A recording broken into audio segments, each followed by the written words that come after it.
А во меѓувреме пристигна нашиот прв гостин за ова утро, нашиот аптекар, магистар Михаил Минов. Добро јутро. Добро утро, Искра. Добро утро до гледачите на Алфа телевизија. И секое утро да биде добро, нели? Да, особено еве со вас и со вашите совети. Секогаш добиваме од вас корисни совети. Ова утро малку повеќе за тоа како правилно да ги користиме суплементите, особено во овој период од годината кога не знаеме што попрво да земеме. Да, ете, благо речено претеруваме. Ајде прво малку можеби треба да се доцираме што воопшто представуваат суплементите. Поделени се суплементите на неколку категории, зависно од хемискиот состав, зависно од намената. Едната група се чисти витамини, втората група се минералите и третата група се комплекси или, како да кажам, комбинации од минерали и витамини. Четвртата група која што ја вклучува ова, како да кажам, суплементи како категорија се хербалните производи, кои што можеби и се најинтересни, сметајќи дека имат значително поголем ефект врз здравието на луѓето, споредено со витамините и минералите. Колкава е моќта на овие суплементи? Колкава е нивното значење за нашето здравје? Значењето им е апсолутно високо, големо. Со нивна редовна употреба, значи да не заборавиме денеска да се напиеме, или ако пиеме од нештото 2 пати дневно, тоа навистина да биде 2 пати, со редовна употреба ќе му се возможи на организмот полесно да се справи со стресот, имуниот систем ќе биде на повисоко ниво, затоа што и витамините и минералите, па и овие хербални влијаат на подобрување на имуниот одговор, односно нема да залегнеме кога ќе настинеме. Нели, онака настинката од нозе да ја поминеме. Знаеме дека се безбедни, не ве прашувам тоа, секако сигурно поминати се низ многу филтри, но сепак мора да постојат некои правила како се конзумираат тие, така, освен редовноста. Кои се другите правила? Значи, секој еден производ што е во аптека, од класични лекови, преку витамини, суплементи, хербални производи, си има концентрација назначена на самото пакување и вообичаено во внатрешното упатство стои и начин на употреба. Постојат определени случаи кога треба да се зголеми дозата, односно наместо по 2 пати дневно по 1 таблета да се земат 2 пати дневно по 2 таблети. Меѓутоа тоа зависи од здравствената состојба на конкретниот пациент. Не е тоа општо. Не може сите да ги ставиме во ист кош. Што значи многу е просто правилото, убаво да се прочита упатството и консултација со фармацевт или со матичниот лекар. Воколку лекар го препорачува производот, тој сигурен сум дека ќе назначи како да се употребува пред јадење, после јадење, 2 пати, 3 пати дневно. Меѓутоа, по секако уште еден совет во аптеката ќе добие пациентот, но и негова лична одговорност е да го прочита внатрешното упатство на кутивчето во кое што е спакуван производот. Од овие 4 категории суплементи што ги споменавте, постојат ли некои помеѓу нив некои недозволиви комбинации? Не. Знаете како? И витамините, и минералите, и суплементите, хербалните лекови поминуваат многу контроли и анализи, не само во Македонија, глобално во светот. И кога на еден производ ќе се напише дека е FDA approved, тоа значи дека поприлично истражување се направени во однос на субстанцата што е внатре, незиниот квалитет, во однос на ефикасноста, односно каков ефект дава на производот. Како што е во Америка таја FDA, во Европа е EMA, меѓутоа и секоја една земја си има своја агенција за лекови. Кај нас е тоа Малмет. Некои од нив се пијат пред јадење, некои по јадење, некои Да. Така што Зависно од... сето тоа си пишува на Да, нив. зависно од самата субстанца, дали е растворлива во вода, односно во масло. Дел од класичните лекови, например, мораат да бидат испиени после оброк. За разлика од витамините, минералите, во принцип најдобро е со чаша вода да се конзумираат, односно да се испијат. И витамините, односно овие суплементите, меѓутоа и класичните лекови. Значи не ги пиеме со џус од портокал, не ги пиеме со вино. Све има, нели, меѓу луѓето, така да... Да си повториме, да си кажеме. Секогаш треба да се повтори нештото, ти, нели? А што да правиме кога е, да речеме, особено ваков период, кога доста ни е набиен распоредот на витамини и минерали што ги примаме, како да ги распоредиме? Знаете како, постојат препорачани дневни дози на секој еден витамин, минерал, па и на хербалните лекови. Тие препорачани дневни дози ги даваат агенциите за лекови, односно Агенцијата за храна и ветеринарство, зависно од тоа како е категоризиран производот. Постојат разлики од земја до земја.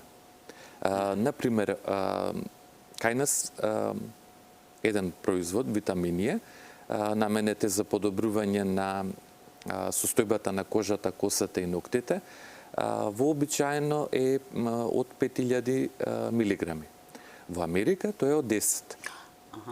Да, зависно од самата клима, од начинот на живот на луѓето, се адаптираат тие препорачани дневни дози. Во секој случај не треба да се пречекоруваат. Витаминот D3, нели, популарен стана со COVID, пандемијата го има веќе во концентрација од 1000, од 2000, од 4000 интернационални единици, што за определени здравствени состојби и треба да биде такво дозирање. Превентивно би било 400, максимум 800 интернационални единици. Слично и со витаминот С, слично и со цинкот, значи препорачана дневна доза. Тоа е она кое што детерминира дали ќе бидат една или повеќе таблети во текот на денот. Што е со ефектот на суплементите? Како да го... Од што зависи неговиот ефект? Значи... Или како го намалуваме, со што го намалуваме?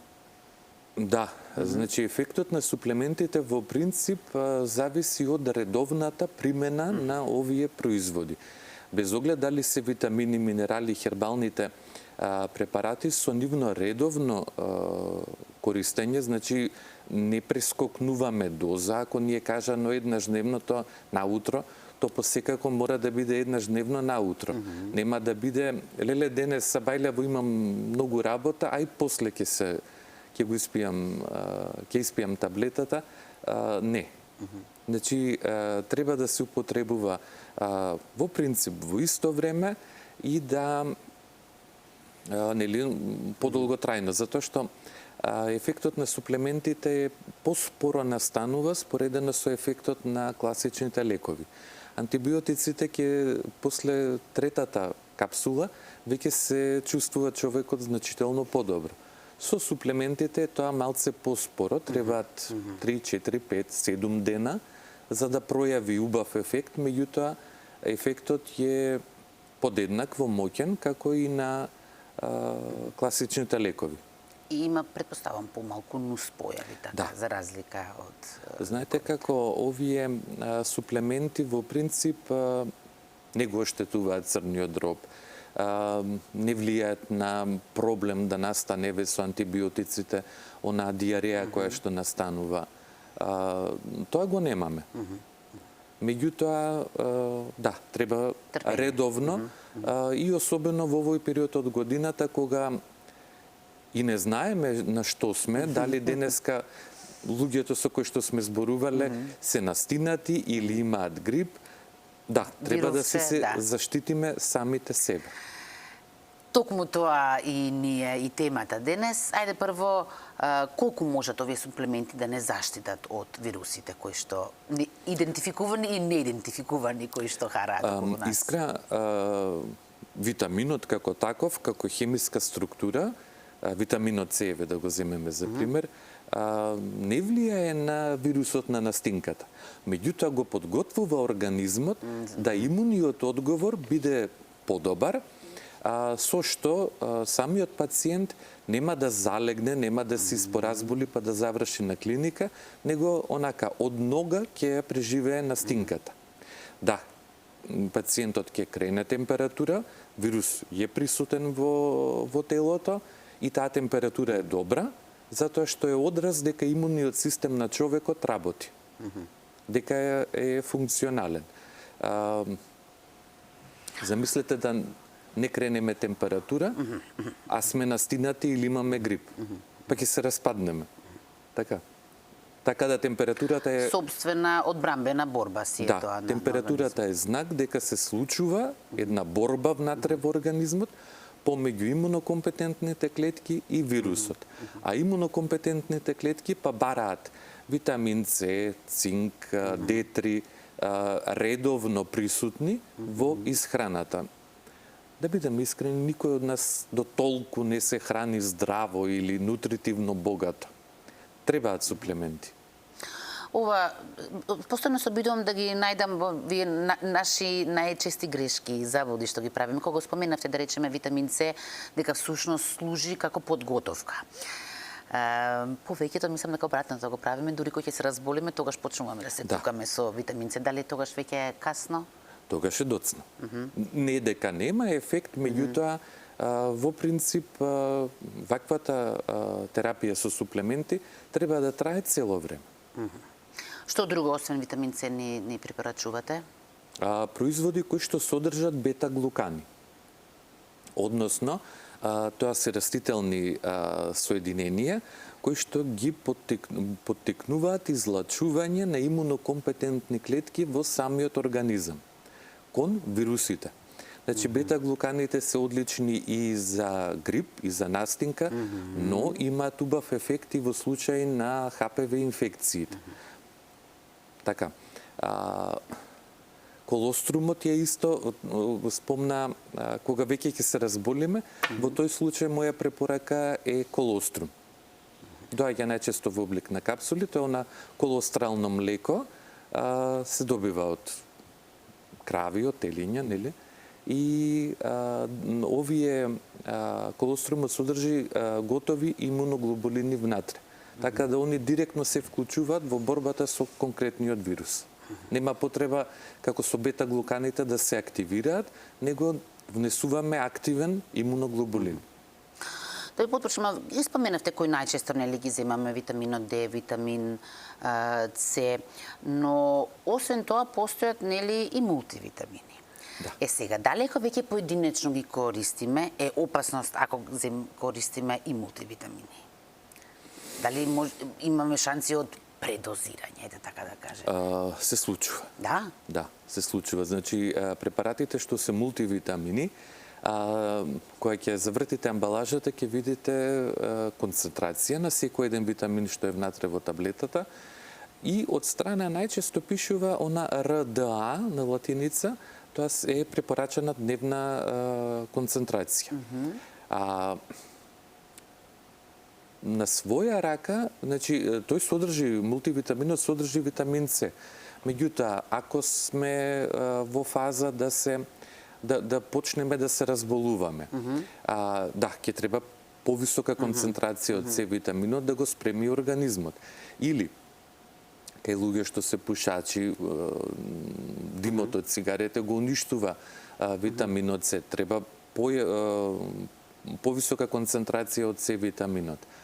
Да се предозираме онака класично, да стигнеме, например, до нефротоксичност или, не знам, во принцип не е евидентирано. Не. А што е тогаш евидентирано, бидејќи рековте се случува? Со D3, со витаминот D3 при долготрајна примена на високи концентрации знае да направи проблем во бубрезите. И ние стручно тоа го викаме нефротоксичен. Меѓутоа, пак ќе кажам, во периодот на ковидот, тогаш луѓето пиеа, како да кажам, големи дози на своја рака, така да дел од нив... И цинк пиевме, да.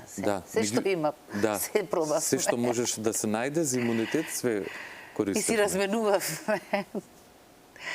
Да. Сега да ве прашам за обратниот момент со мултивитамините, бидејќи поедноставно е наместо повеќе таблети со едно да завршиме работа. Дали е возможно тоа пак? Возможно е и затоа и се прават во фабрика овие мултивитамини. Секоја една таблета содржи покрај активната субстанца, значи и лековите и суплементите се тука, на идентичен принцип се произведуваат во фабрика. Покрај активната субстанца содржат полнители. Ги викам, односно да се добие нешто тоа кое е 3 милиграми, тоа е едно зрнце прашина. Така. Меѓутоа тоа треба да биде формулирано во облик на таблета. Сите тие помошни материи што се додаваат при производството знаат да направат тежина во желудникот, па и диареја. Знаат да делуваат на црниот дроб. Така да, подобра опција е превентивно мултивитамини. Онаму каде што има потреба и чист, например, B1 витамин од 100 милиграми, кој што е можеби најдобар за болки ишијас. Тој тип на болки. Али од 100 милиграми препорачаната дневна доза е значително помала. Сакав да ве прашам, уште при крај сме веќе околу таа редовност, што ја споменавте, и нашата дисциплина. Предпоставам, кога зборувате редовност, дали зборувате редовност за одреден период или да речеме одреден витамин, минерал, треба да го пиеме цела година во текот на целиот свој живот?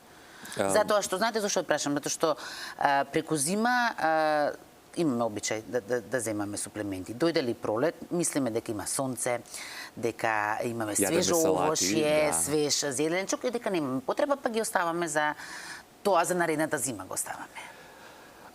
Во принцип треба да се направи таа пауза во текот на пролета, летото, есента, во колку кај човекот нема, ајде да кажем, на пролет, например, се случува секоја година таква локална пандемија со настинка и грип.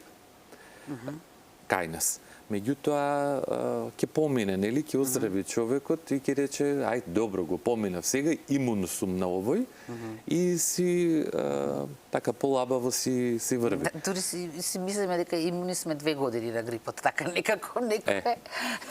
Така да треба да се направи пауза на организмот, односно да се внесе преку храна таа концентрација на витамини, на минерали, што би се рекол, треба многу повеќе зеленчук, секако и овошје, меѓутоа, нели, оно е богато со шеќери.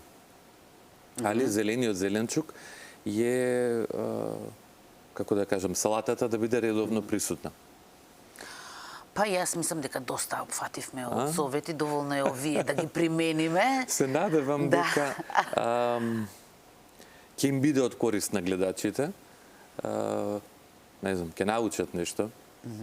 Затоа што се работи за нашето здравје, впрочем, така. Да. Многу ви благодарам на вашето гостување. Не дека нема да ни треба повторно да не подсетите на истово, така што ќе оставиме некој период. Во било кое време, Искра. Ви благодарам многу.